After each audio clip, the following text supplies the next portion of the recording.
Hello बच्चों, today we will discuss about the method of separation of component from mixture.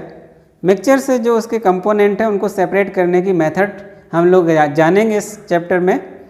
तो my self आनंद कुशवाहा। अगर मेरे channel पर अभी आप नए हैं तो जल्दी से इसको सब्सक्राइब करें। तो बच्चों शुरू करते हैं एवापरेशन से। एवापरेशन आप जानते हैं कि किसी टेम्परेचर पर जब लिक्विड वेपर में चेंज हो जाता है तो उसको हम लोग एवापरेशन कहते हैं। जबकि वेपराइजेशन क्या होता है, कोई भी लिक्विड अपने बॉइलिंग पॉइंट पर जब वो वेपर में चेंज होता है that is said to be vaporisation.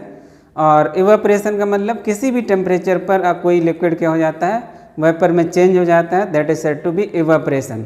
So the process of conversion of liquid into its vapour at any temperature is said to be evaporation. उसको हम लोग इवापरेशन कहते हैं। और तो इवापरेशन एक मेथड कैसे है कंपोनेंट ऑफ मिक्सचर को सेपरेट करने का, ये जानने की कोशिश करते हैं।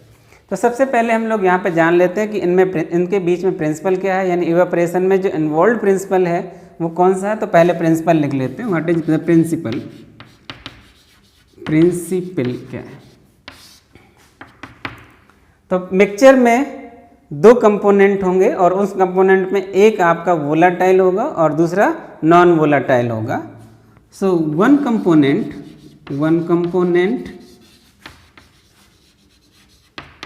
Is volatile.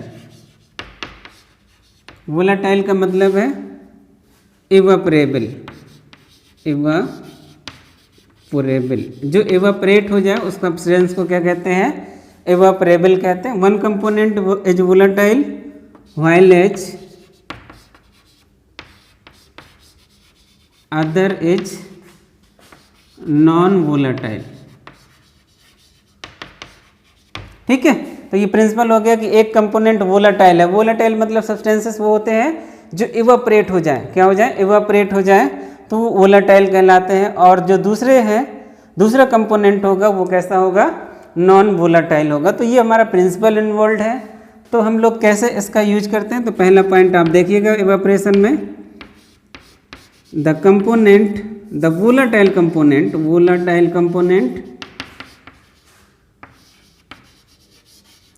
वोलाटाइल जो कंपोनेंट है that is said to be solvent. उसको कह सकते हैं solvent is separated from non-volatile component, non-volatile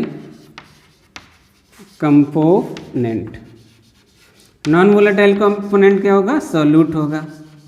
तो हमें ध्यान देना है कि एक ऐसा सॉल्यूशन जिसमें आपका कोई भी सॉलिड सब्सटेंस डिजॉल्व कर दिया गया हो लिक्विड में, तो वहाँ पर जो सॉल्यूट होगा वो इवापरेट नहीं हो सकता है, जबकि आपका वाटर है या कोई दूसरा सॉल्वेंट है वो इवापरेट हो सकता है। एक एग्जाम्पल के तौर पे समझ लेते हैं।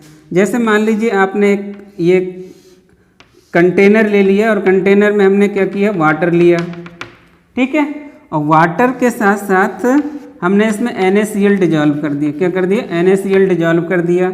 और फिर इसको जब हम लोग हीट करने लग जाएंगे, क्या करेंगे, हीट करने लग जाएंगे, तो कुछ समय बाद जो वाटर है वो इवापरेट हो जाएगा। वाटर कैसा है, इवापरेबल है, इवापरेट हो जाता है।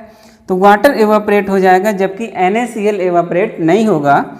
आफ्टर सम टाइम, कुछ समय बाद जब आप गर्म करते रहिएगा तो केवल NaCl यहाँ पर रह जाएगा और वाटर पूरी तरीके से इवापरेट हो जाएगा।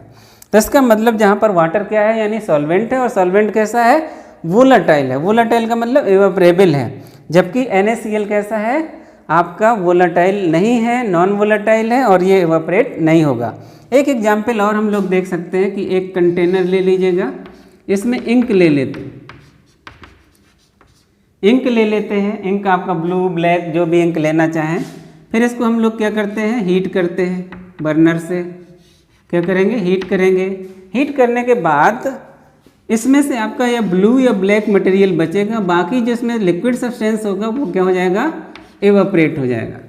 तो इसका मतलब जो इंक है it is a solution of कोई भी सॉल्वेंट होगा और आपका एक कोई कलर होगा, कलर मतलब डाई होगा, है ना।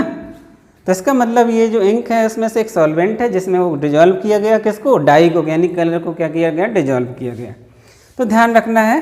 तो पहला हमारा हो गया इवापोरेशन, ठीक है। इवापोरेशन के एप्लीकेशंस क्या हैं, एप्लीकेशन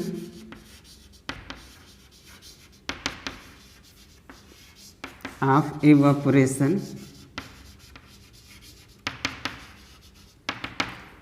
ये आपका we obtained the salt from sea water, salt is obtained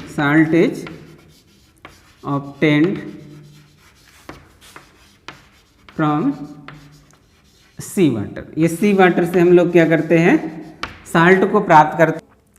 तो बच्चों सेकेंड मेथड की तरफ चलते हैं, सेंट्रीफ्यूगेशन। सेंट्रीफ्यूगेशन क्या होता है, इसके लिए हम लोग इसका प्रिंसिपल जान लेते हैं। Principle, the denser particles are forced to the bottom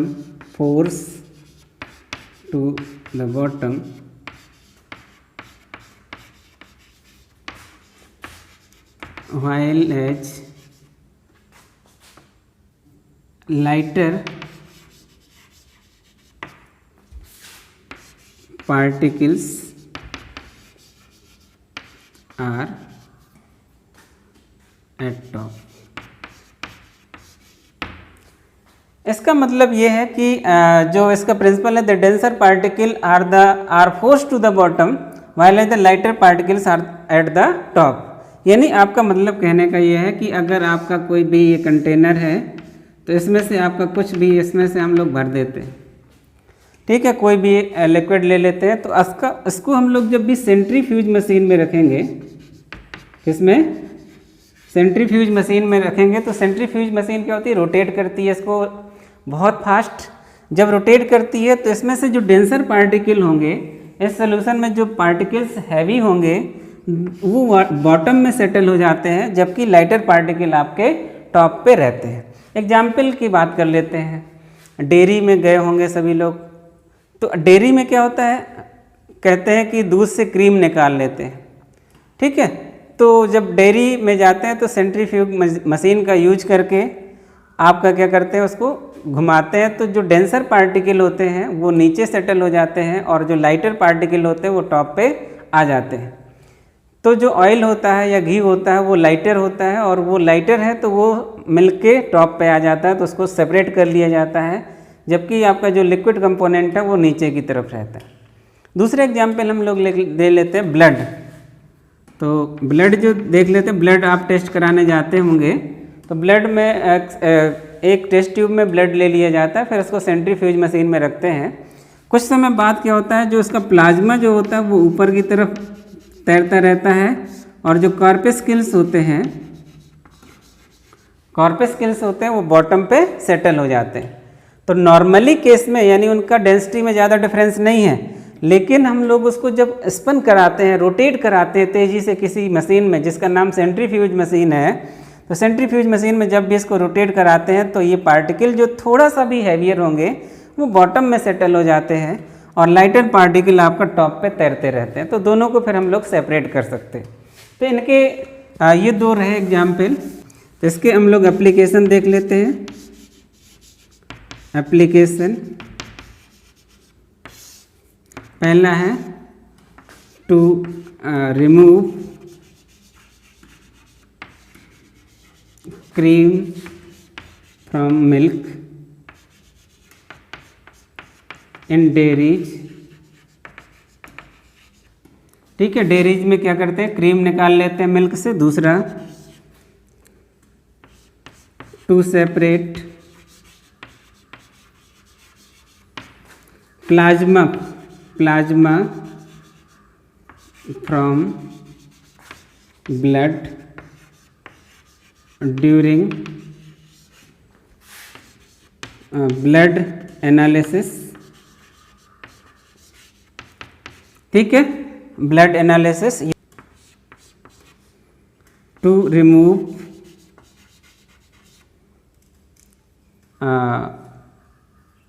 dust particle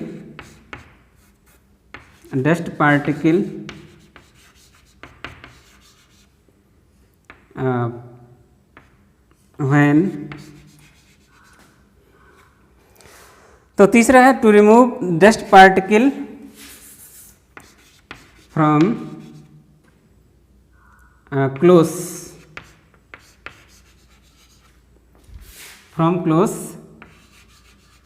during washing in washing machine।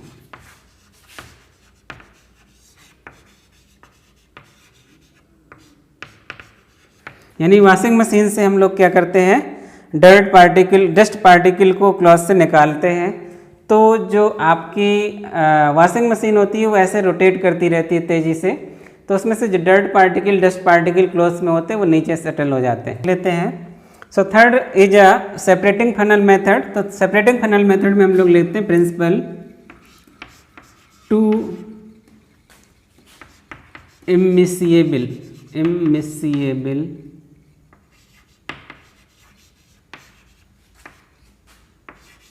liquids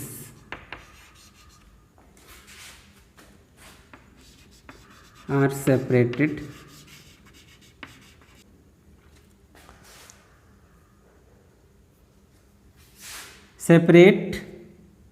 two immiscible liquids separate out by layers on basis of their density। तो तीसरा जो मेथड है बच्चों separating funnel method, इसमें से क्या है, two immiscible liquid are separated out by the layers on basis of their density. तो इमिसिएबल लिक्विड का मतलब समझ लेते हैं जो मिक्स ना हो। इमिसिएबल मीन्स डू नॉट मिक्स, यानी दो लिक्विड ऐसे हैं जो एक दूसरे में मिक्स नहीं होते हैं और दोनों एक दूसरे से सेपरेट हो जाते हैं एक लेयर के थ्रू। ठीक है, तो इस मेथड में हम लोग सेपरेटिंग फनल मेथड का उपयोग करते हैं। जैसे कि एग्जाम्पल हम लोग समझ लेते हैं, एक ऑयल ले लीजिए, ऑयल एंड वाटर, ऑयल और वाटर को ले लेंगे। तो ये है सेपरेटिंग फनल। सेपरेटिंग फनल में हम लोग दो लिक्विड भर लेते हैं, जैसे ऑयल एंड वाटर। ठीक है, ऑयल एंड वाटर हम लोगों ने मिक्स करके भर दिया, लेकिन आप जानते हैं कि ऑयल और वाटर कभी भी मिक्स नहीं होते। यानी ये मेथड किसके लिए यूज है, टू इमिसिबल कंपोनेंट जब आपका मिलके एक मिक्स बना दें तो उनके लिए यूज है। तो ध्यान दे लेना है कि इमिसिबल लिक्विड जो होंगे वो मिक्स नहीं होते एक दूसरे से। तो जैसे ही सेपरेटिंग फनल में दोनों को मिक्स करके डाल देंगे तो ये एक लेयर के द्वारा क्या हो जाते हैं, सेपरेट हो जाएंगे। तो एक कंपोनेंट आपका कंपोनेंट ऑयल आपका ऊपर हो जाएगा और वाटर कहाँ हो जाएगा, नीचे हो जाएगा। अब ये ध्यान रखना है कि कौन नीचे होगा कौन ऊपर होगा, ये डिपेंड करेगा उनकी डेंसिटी पर। ठीक है, कौन नीचे रहेगा कौन ऊपर रहेगा ये डिपेंड करेगा उनकी डेंसिटी पर। तो जिसकी डेंसिटी हायर होगी तो वो आपका बॉटम में चला जाएगा और जिसकी डेंसिटी लेसर होगी तो वो आपका ऊपर रहेगा, लेकिन दोनों एक लेयर के थ्रू क्या हो जाएंगे, सेपरेट हो जाएंगे। तो फिर हम लोग क्या करेंगे, इसको कॉर्क को ओपन करेंगे।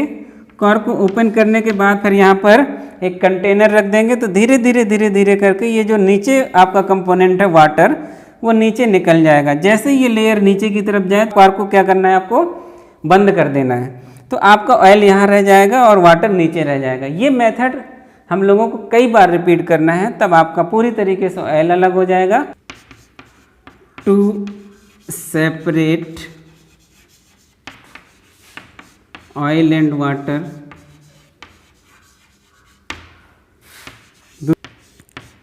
To separate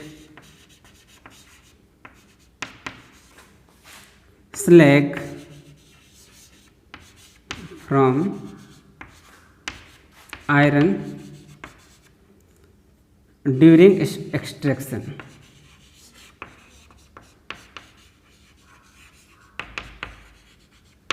during extraction iron की डेंसिटी ज़्यादा होती है तो आपका जो ब्लास्ट फर्नेस होता है उसमें से आयरन नीचे सेटल होता है और उसका जो इम्प्योरिटीज है, स्लैग का मतलब होता है इम्प्योरिटीज, जो इम्प्योरिटीज हैं वो आयरन के ऊपर आपकी तैरती रहती है, फिर उनको अलग कर दिया जाता है। Fourth one is sublimation. Sublimation में प्रिंसिपल क्या है? One component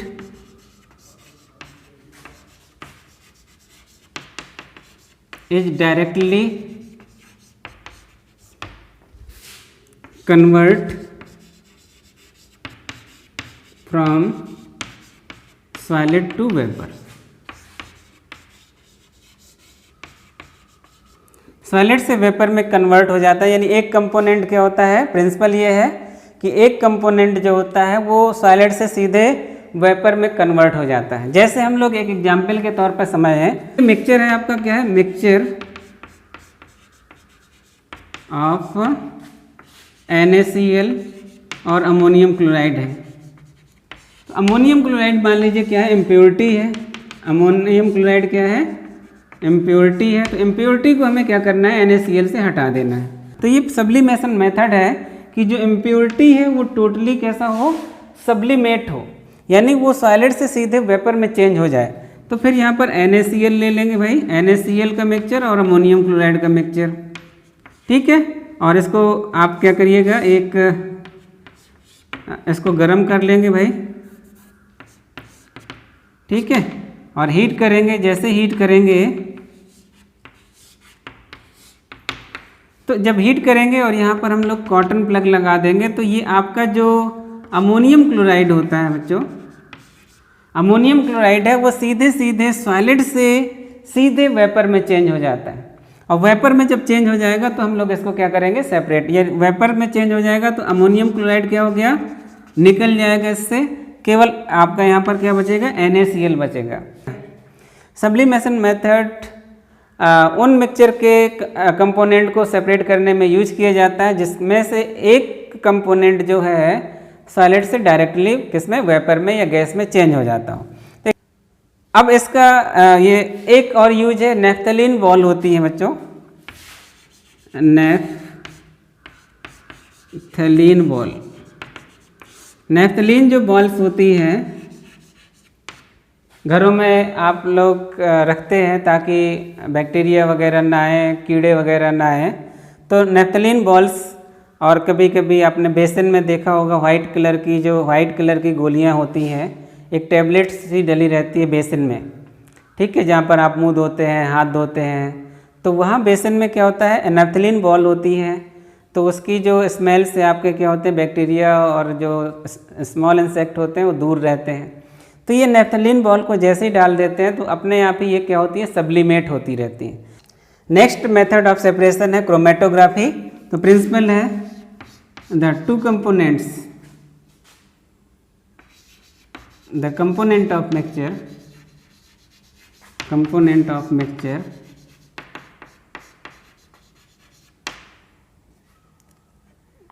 having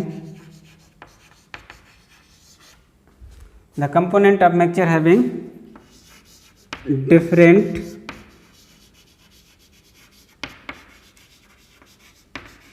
moving ability in a particular substance।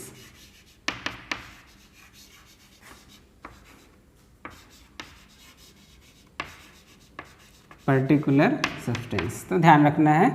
तो क्रोमेटोग्राफी का जो प्रिंसिपल है, तो कंपोनेंट ऑफ मिक्सचर दोनों अलग मूविंग एबिलिटी रखते हैं एक पर्टिकुलर कंपोनेंट में। तो पर्टिकुलर सब्सटेंस में अगर दोनों को मूव कराया जाए तो वो क्या करते हैं, उनकी मूविंग कैपेसिटी क्या होती है, ज़्यादा होती है। तो उनकी जो मूविंग कैपेसिटी होती है वो डिफरेंट होती है। तो देख लेते हैं पहले। तो क्रोमेटोग्राफी का जो मीनिंग है, क्रोमा प्लस ग्राफी है।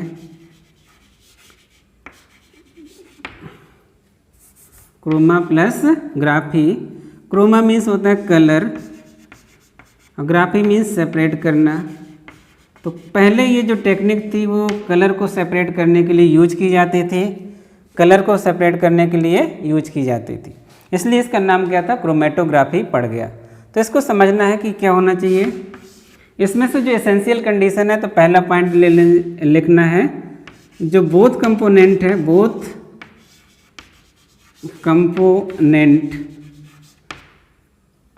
Must be solvable, must be solvable, दोनों क्या होना चाहिए, इन अ कॉमन सॉल्वेंट, एक कॉमन सॉल्वेंट में, एक ही सॉल्वेंट में दोनों क्या हो जाए, सॉल्वेबल हो जाए, ठीक है, दोनों और इनकी जो मूविंग कैपेसिटी है, ठीक है, तो मूविंग कैपेसिटी, मूविंग एबिलिटी, यानी किसी पर्टिकुलर चीज़ में इनको क्या करेंगे, मूव कराएंगे, तो इनकी moving ability depends on their solubility,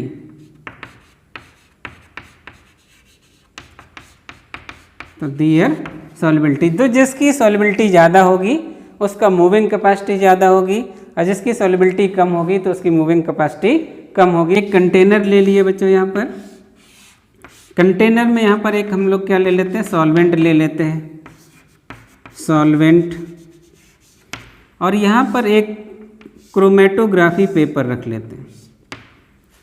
क्या ये क्रोमेटोग्राफी पेपर, ठीक है, क्रोमेटोग्राफी पेपर है। अब मान लीजिए एक हम लोग इंक के मिक्सचर को, ये इंक है, इंक आपका जो आपका ब्लू और रेड है, ब्लू और रेड इंक का मिक्सचर है, तो इसको हम लोग यहाँ पर जो इसका लेवल है सॉल्वेंट का, इसके ऊपर की तरफ रख देते हैं। तो ये जो सॉल्वेंट मॉलिक्यूल है, ये आपका क्रोमेटोग्राफी पेपर में ऊपर की तरफ राइज करेगा, चढ़ेगा, और ये किस वजह से चढ़ेगा, कैपिलरी एक्शन की वजह से चढ़ेगा। तो ये जो सॉल्वेंट है, इन दोनों को क्या करेगा, डिजॉल्व कर लेगा। इसका मतलब पहली कंडीशन हो गई कि दोनों कंपोनेंट को उसमें सॉल्वेबल हो जाना चाहिए। तो दोनों कंपोनेंट आपके जो मिक्सचर के दोनों कंपोनेंट थे वो सॉल्वेबल हो गए इस पर्टिकुलर सॉल्वेंट में। तो जो ज़्यादा सॉल्वेबल हो जाएगा वो धीरे धीरे तेज़ी से बढ़ेगा ऊपर की तरफ, और जो कम सॉल्वेबल होगा वो थोड़ा सा पीछे रह जाएगा। तो जो ज़्यादा सॉल्वेबल हो जाएगा ऊपर की तरफ पहुंच जाएगा, और जो कम सॉल्वेबल होगा वो पीछे रह जाएगा। मान लीजिए आपका रेड आपका ज़्यादा सॉल्वेबल है तो रेड ऊपर पहुंच जाएगा, और ये ब्लू आपका क्या है, लेस सॉल्वेबल है, तो ये आपका नीचे रहेगा। तो यहाँ से फिर आप क्या करेगा, क्रोमेटोग्राफी पेपर को कट कर लेंगे, रेड कलर अलग है और आपका ब्लू कलर अलग है। तो इस तरीके से क्रोमेटोग्राफी का यूज किया जाता है। तो ये लेकिन ध्यान रखना है कि इस पर्टिकुलर सब्सटेंस, आपका जो क्रोमेटोग्राफी पेपर है, इनका ये पर्टिकुलर सब्सटेंस है, इसका इनकी मूविंग कैपेसिटी क्या है, डिफरेंट है, एक ज़्यादा मूव कर रहा है और कम मूव कर रहा है। यूजेज देख लेते हैं, यूजेज और एप्लीकेशन इनके देख लेते हैं। एप्लीकेशन, एप्लीकेशन पहला, टू सेपरेट, पहला है डाई, कलर को क्या करना, सब्सटेंस को, कलर को सेपरेट करने के लिए आपके जो पिगमेंट होते हैं, पिगमेंट मीन्स जो आपके पौधों में कलर पाए जाते हैं, उनको सेपरेट करने के लिए। और तीसरा, कभी कभी हम लोग क्या करते हैं, जो क्रोमेटोग्राफी का यूज मेटलर्जिकल प्रोसेस में भी करते हैं, use in a metallurgy. Metallurgy को किससे सेपरेट करते हैं, स्लैग, और मेटल को क्या करते हैं, अलग कर लेते हैं, किससे, मेटलर्जिकल प्रोसेस से। Next method is distillation. Distillation में जो प्रिंसिपल है, two miscible liquid having difference in their boiling point more than 25 degree kelvin, 25 kelvin. तो टू मिक्सेबल लिक्विड कैसे हैं, जो मिक्स हो जाए, ठीक है। तो यहाँ पर कंडीशन समझ लेते हैं भाई। पहला, टू मिक्सेबल लिक्विड हो,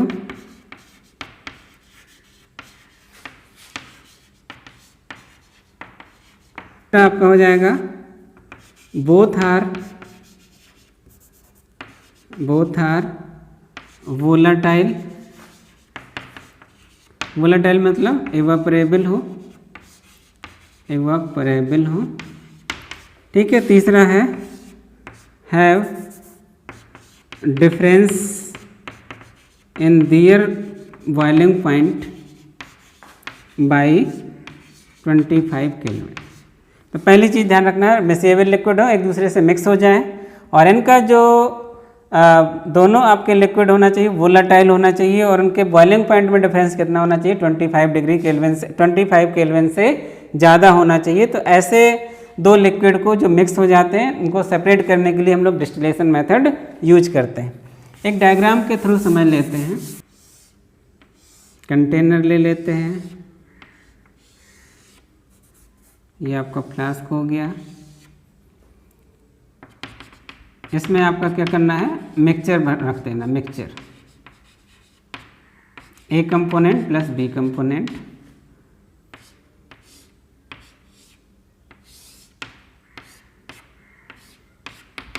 अब इसको क्या करना है, हीट करना है, क्या करना है, हीट करना है। हीट करेंगे और इसके बाद यहाँ से हम लोग क्या करेंगे, एक पतली सी ट्यूब लगा देंगे। क्या लगा देंगे, पतली सी ट्यूब। और पतली सी ट्यूब लेने के बाद हम लोग इसको क्या करेंगे, अलग कंपोनेंट में जाके यहाँ पर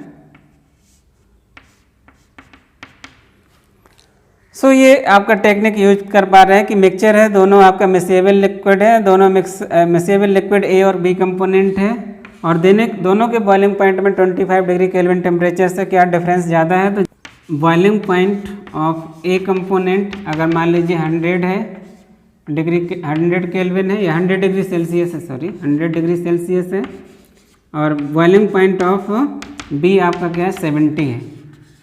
ठीक है, तो ये क्या करेंगे, आप हीट करेंगे। कब तक हीट करेंगे, 70 डिग्री से ज़्यादा तक हीट करेंगे और 70 डिग्री से ज़्यादा हीट करेंगे तो जो आपका बी कंपोनेंट है वो एवापोरेट हो जाएगा और यहाँ से वेपर में चेंज हो जाएगा। तो जो बी कंपोनेंट है वो वेपर में चेंज हो जाएगा, वेपर में चेंज हो जाएगा तो फिर वेपर इससे जाएगी और यहाँ पर हमने इस जो आपकी ट्यूब है इसमें आइस जैकेट लगा के रखी है। आइस जैकेट का मतलब इस वेपर को हमें क्या करना है, ठंडा करना है, कूल करना है। कंडेंसेशन प्रोसेस होगी यहाँ पर और कंडेंसेशन प्रोसेस होगी तो ये ड्रॉप वाइज आपका क्या हो जाएगा, ये कंपोनेंट बी आ जाएगा यहाँ पर। क्योंकि बी का जो आपका क्या है, जो बॉइलिंग पॉइंट है वो लेसर है तो ये जल्दी इवापोरेट होगा, जल्दी इवापोरेट होगा तो जल्दी यहाँ से आके इस कंपोनेंट आपका कंटेनर में आ जाएगा तो वेपर में चेंज होगा। वेपर यहाँ हम लोग कॉर्क लगा देंगे, क्या लगा देंगे, कॉर्क। तो ये आपका इवापोरेट होके आ जाएगा। तो आगे चलते हैं बच्चों, फ्रैक्शनल डिस्टिलेशन। फ्रैक्शनल डिस्टिलेशन का जो प्रिंसिपल है, 2 मिक्सेबल लिक्विड, 2 और more miscible liquid having difference in their boiling point, difference in their boiling point less than 25 K, यानी 25 केल्विन से क्या होना चाहिए इनका, जो बॉइलिंग पॉइंट में डिफरेंस कम होना चाहिए। मान लीजिए ए है, इसका जो बीपी है आपका 100 है और जो बी है इसका बीपी क्या है भाई 85 है। तो इनका डिफरेंस देखिएगा 15 ही है, कितना है 15 केल्विन है या 15 डिग्री सेल्सियस है। तो दो टेम्परेचर है, अगर आप चाहे केल्विन में डिफरेंस निकालो या डिग्री सेल्सियस में डिफरेंस निकालेंगे वो सेम आएगा। ये आपको पहले चैप्टर में बताया गया। तो यहाँ पर डिफरेंस कितना है, 25 केल्विन से कम है। तो 25 केल्विन से कम है तो कौन सा मेथड यूज करने वाले हैं यहाँ पर, फ्रैक्शनल डिस्टिलेशन। कंडीशन क्या होना चाहिए, 2 और मोर मिक्सेबल लिक्विड होना चाहिए, 2 मिक्सेबल लिक्विड हो, दोनों कैसे हों, वोलाटाइल हो, सभी वोलाटाइल हो और उनके बॉइलिंग पॉइंट में डिफरेंस कितना होना चाहिए, 25 के से कम होना चाहिए। तो ये बच्चों फ्रैक्शनल डिस्टिलेशन का एक एग्जाम्पल देख पा रहे हैं यहाँ पर। ये फ्लास्क ले लिया गया, फ्लास्क में मिक्सचर है, दोनों कंपोनेंट ए और बी हैं जिनका बॉइलिंग पॉइंट में डिफरेंस 25 के से कम है। यहाँ पर जो डिस्टिलेशन था उसमें से चेंज किया है, फ्रैक्शनेटिंग कॉलम लगा दिया गया है। इसमें आपके ये ग्लास बीड हैं, क्या है, ग्लास बीड आपने इसमें रख दिए हैं। ठीक है, सेम वही प्रोसीजर है। यहाँ पर थर्मामीटर लगा के रखा गया है, ये आपका ट्यूब है, यहाँ पर आइस जैकेट लगा के रखा गया ताकि जो वेपर आए उनको हम लोग क्या कर दें, कंडेंस कर दें। और यहाँ पर आपका एक कंटेनर लिखा गया है और कंटेनर में तो जैसे ही हम लोग इसको हीट करेंगे तो आपका जो बी इवापोरेट होगा, क्योंकि इसका बॉइलिंग पॉइंट क्या था, बीपी का बॉइलिंग पॉइंट ऑफ बी जो था वो 100 था, सॉरी ए था जो बॉइलिंग पॉइंट और B boiling point of B component था वो 85 था, ठीक है, डिग्री सेल्सियस। तो यहाँ पर ध्यान दीजिएगा किसका बॉइलिंग पॉइंट बी का कम है, तो बी भी एवापोरेट होगा 85 तक। उसी दौरान आपके ए के पार्टिकल कुछ भी एवापोरेट हो जाएंगे। तो जैसे ही हम लोग 85 या 90 तक हम लोग क्या करेंगे, हीट करेंगे, तो बी के पार्टिकल एवापोरेट हो जाएंगे, साथ साथ में कुछ पार्टिकल ए के भी एवापोरेट हो जाएंगे। तो ये दोनों के साथ जाएंगे। ऐसा कंपोनेंट जिसका बॉइलिंग पॉइंट कम है वो यहाँ से जल्दी से क्रॉस हो जाएगा, निकल जाएगा, क्योंकि वो ज़्यादा हीट होगा।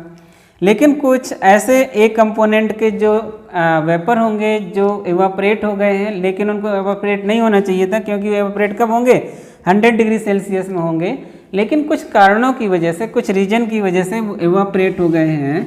तो जैसे इधर की तरफ जाएंगे तो इनका टेम्परेचर क्या हो जाएगा, कम हो जाएगा, और कम हो जाएगा तो ये कंडेंस हो जाएंगे, और कंडेंस होकर फिर से इसी लिक्विड में आ जाएंगे। तो इसका मतलब फिर से समझ लेना है कि जो आपका ए और बी दोनों के बॉइलिंग पॉइंट में डिफरेंस कितना है, 25 केल्विन से कम है। तो फिर जैसे हीट करेंगे तो बी के कंपोनेंट आपके क्या हो जाएंगे, हीट अप यानी वेपर में चेंज हो जाएंगे। तो एटलीस्ट आपको 90 तक आपको गर्म करना पड़ेगा। तो बी आपके क्या हो जाएंगे, इवापोरेट होकर चले जाएंगे, क्योंकि बी का जो टेम्परेचर होगा, बी जो वेपर है, बी जो कंपोनेंट है उसकी जो वेपर होगा उसका टेम्परेचर 90 रहेगा, तो कंडेंस होकर भी 85 तक आएगा। तो भी ये क्या होगा, वेपर फॉर्म में रहेगा, और वेपर फॉर्म में जाकर यहाँ पर क्या हो जाएगा, निकल जाएगा। लेकिन अगर एक कंपोनेंट है जिसका 100 डिग्री सेल्सियस क्या है, बॉइलिंग पॉइंट है, कुछ इवापोरेट भी हो गए, मान लीजिए किसी ने 100 डिग्री सेल्सियस गेन टेम्परेचर कर लिया, तो भी ये जाके क्या करेंगे, इनसे टकरा जाएंगे। तो टकराने के बाद जल्दी से उनका टेम्परेचर कम होगा, और टेम्परेचर कम होगा, मान लीजिए 90 तक आ गया, 90 तक आ गया, तो उस दौरान ये कंडेंस हो जाएंगे, और कंडेंस हो जाएंगे तो फिर इसी फ्लास्क में आ जाएंगे। जबकि बी क्या है, बी जो कंपोनेंट है वो आप इस वेपर के थ्रू आएगा, और आइस जैकेट यहाँ ठंडा कर रहे हैं हम उसको, तो ये लिक्विड फॉर्म में यहाँ पर आके सेपरेट हो जाएगा। तो यानी ए आपका यहीं पर रहने वाला है, बी। तो ये जो आपने केवल डिफरेंस क्या किया भाई, यहाँ पर फ्रैक्शनेटिंग कॉलम लगा दिया है। तो फटाफट इसके एप्लीकेशन देख लेते हैं। To separate component of petroleum. Petroleum में कई कंपोनेंट होते हैं, कौन कौन से होते हैं, पेट्रोल, डीजल, केरोसिन, नेफ्ता, ये सब चीज़ें होती हैं। उससे सेपरेट करने के लिए हम लोग कौन सा यूज करते हैं, फ्रैक्शनल डिस्टिलेशन का मेथड यूज करते हैं। एयर जो होता है डिफरेंट गैसेस का मिक्सचर होता है, डिफरेंट गैसेस का मिक्सचर है, तो उसको सेपरेट करने के लिए जैसे आपको ऑक्सीजन अलग करना है, फिर क्या करना है, जो आपका नाइट्रोजन है उसको अलग करना है, आर्गन को अलग करना है, तो इसके लिए हम लोग कौन सा फ्रैक्शनल डिस्टिलेशन मेथड का उपयोग करते हैं। तो बच्चों बात कर लेते हैं fractional distillation of the air की। तो air is a mixture of different gases. ये एक मिक्सचर होता है। इसको पहले एयर को हम लोग क्या करते हैं, कंप्रेस करते हैं और कूल करते हैं। कंप्रेस कैसे करेंगे, प्रेशर इंक्रीज करते जाएंगे, और तो ये कंप्रेस हो जाएगी, गैस के मॉलिक्यूल क्या हो जाएंगे, पास पास आएंगे, और टेम्परेचर भी आप क्या करेंगे, कम कर देंगे। टेम्परेचर कम कर देंगे तो गैस के मॉलिक्यूल का टेम्परेचर, काइनेटिक एनर्जी कम हो जाएगी, तो पास पास आ जाएंगे। प्रेशर इंक्रीज करने से वो पास पास आएंगे, तो वो लिक्विड जैसे यानी लिक्विड एयर में कन्वर्ट हो जाएंगे। फिर लिक्विड एयर को क्या करना है, थोड़ा सा गर्म होने देना है, तो ये फ्रैक्शनल डिस्टिलेशन कॉलम में थोड़ा सा ऊपर की तरफ बढ़ेगी, और इसके बाद वो गैसेस जो हैं वो सेपरेट आउट हो जाती हैं डिफरेंट हाइट पर। तो जो आपकी गैसेस हैं, जैसे ऑक्सीजन गैस है, आर्गन गैस है, और नाइट्रोजन गैस है, ये मेन गैस होती हैं कहाँ पर, एयर में। तो ये इन टेम्परेचर पर क्या हो जाती है, वो कंडेंस हो जाती है। जैसे आपका बॉइलिंग पॉइंट है और ये डिग्री सेल्सियस में है, तो -183 डिग्री सेल्सियस पर ऑक्सीजन कंडेंस हो जाती है। तो जिस टेम्परेचर पर कंडेंसेशन होता है उसी टेम्परेचर पर बॉइलिंग होती है। तो बॉइलिंग पॉइंट और कंडेंसेशन पॉइंट दोनों सेम रहते हैं। तो ये 183 degree Celsius, argon -180 degree Celsius, और नाइट्रोजन -196 डिग्री सेल्सियस में ये क्या हो जाती हैं, कंडेंस हो जाती हैं, और ये लिक्विड फॉर्म में आ जाती हैं। फिर इनको हम लोग क्या करते हैं, सेपरेट कर लेते हैं। ठीक है, इनका कंपोजिशन एयर में आप जान रहे हैं 20.95% ऑक्सीजन है, 0.9% आर्गन है, और नाइट्रोजन आपका 78.14% है। तो बच्चों नेक्स्ट वन चलते हैं हम लोग, क्रिस्टलाइजेशन। क्रिस्टलाइजेशन क्या होता है, the process that separate a salt pure substance in form of crystal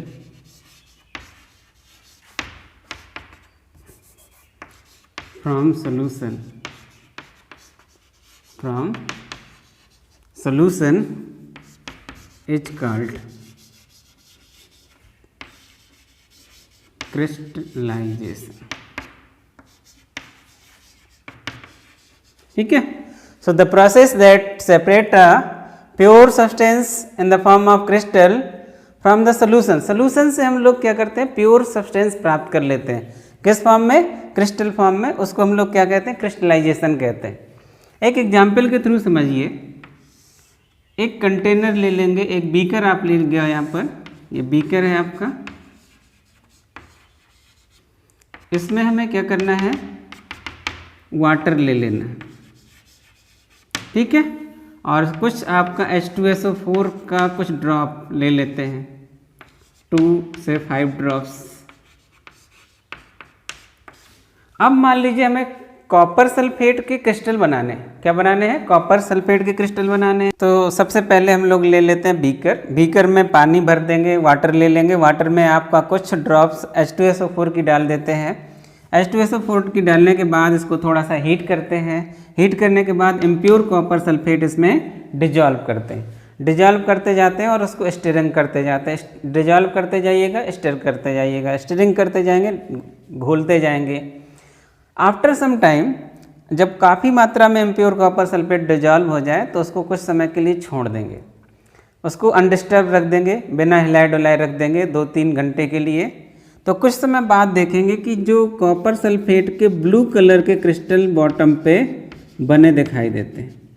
तो ये जो ब्लू कलर के जो आपके कॉपर सल्फेट क्रिस्टल हैं, क्या है, कॉपर सल्फेट क्रिस्टल हैं. और ये कैसे होंगे, प्योर होंगे. तो इसका मतलब ये इम्प्योर कॉपर सल्फेट से हमने प्योर कॉपर सल्फेट के क्रिस्टल प्राप्त करे.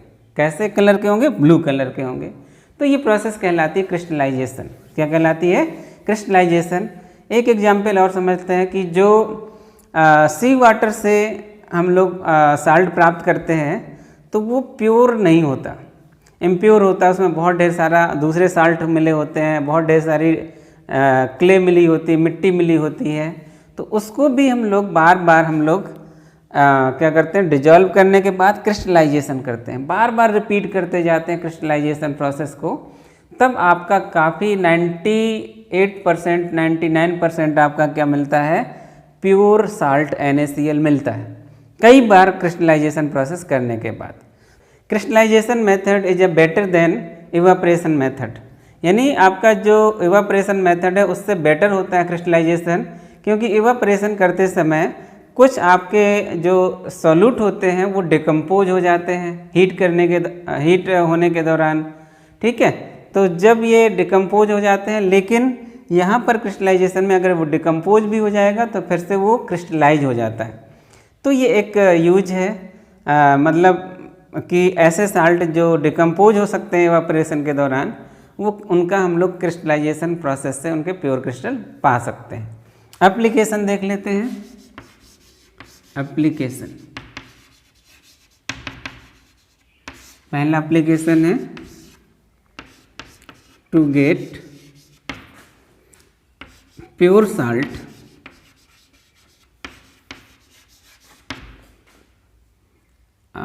which is obtained